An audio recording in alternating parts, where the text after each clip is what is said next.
2014 से लेकर और 2026 तक के भारत में पेपर लीक के मामले 90 से लेकर 95 तक के मामले सामने आए हैं, जिसमें मोदी सरकार की अगर हम बात करें यानी 2014 से मोदी सरकार बनती है और ये कहा जाता है कि देश बहुत अब सुरक्षित हाथों में है। लेकिन हम आपको बता दें 6 करोड़ से ज़्यादा बच्चों के भविष्य के साथ इस गवर्नमेंट में मतलब खिलवाड़ किया गया है।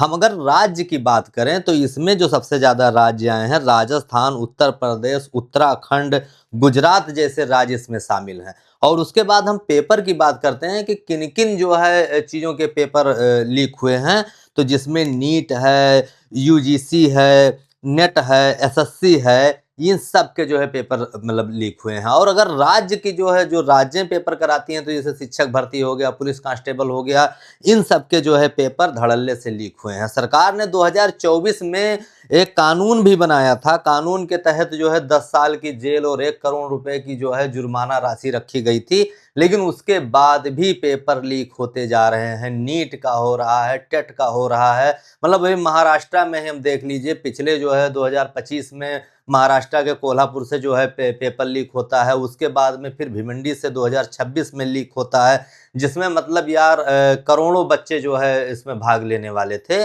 उन सब के भविष्य के साथ जो है खिलवाड़ किया जा रहा है। नीट ने तो इतना ज्यादा इस देश में गंध मचा रखा है कि अगर पूरी हम आजादी के बाद से जोड़ लें तो जितना अभी तक नहीं मतलब ये लीक ही नहीं हो रहा था, लेकिन 2014 से इतना भयानक इसने गंध मचाया है कि पूरे देश में ये चर्चा का विषय बना हुआ है। नीट में आर्मी की मदद लेनी पड़ गई। मतलब ये इस देश की विडंबना देखिए कि आर्मी अब पेपर करवा रही है, पेपर हवाई जहाज के जरिए से आ जा रहे हैं। दुनिया भर की नौटंकी हो गई इस जो है गवर्नमेंट में, और पेपर लीक पे कोई भी रोक नहीं हो पा रहा है।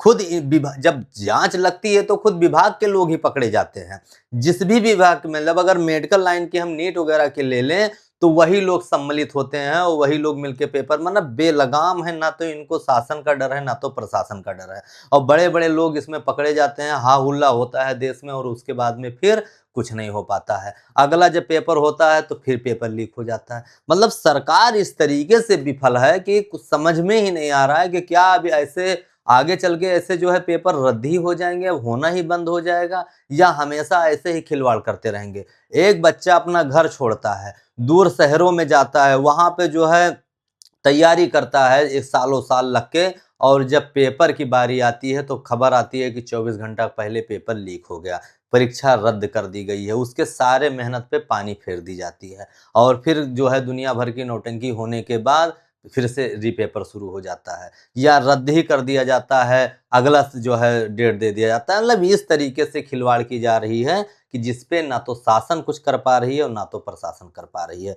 आप खुद ही सोचिए कि 6 करोड़ बच्चे इतने प्रभावित हो चुके हैं इस पे, लेकिन कोई भी लगाम नहीं है। ये लोग धड़ल्ले से पेपर लीक करवा रहे हैं, खुद इन्हीं के लोग हैं। अगर राज्य स्तरीय है, पुलिस कांस्टेबल का ले लीजिए, यूपी टेट का ले लीजिए, लोक सेवा आयोग का ले लीजिए, राज्य सरकारें भी अपना पेपर ढंग से नहीं करवा पा रही। केंद्र सरकार की तो बात ही कर देते हैं।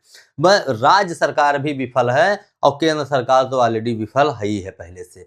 तो ये था, ये पूरा हमने ब्यौरा निकाला था कि मतलब किस तरीके से हमारे जो है ये दीमक की तरह पूरा जो है सिस्टम को चाटे जा रहे हैं और सरकार हाथ पे हाथ धरे बैठी है। हा हुल्ला होता रहता है और कुछ निष्कर्ष नहीं निकलता है, और ये रोज रोज का ये कांड बन चुका है इस देश में।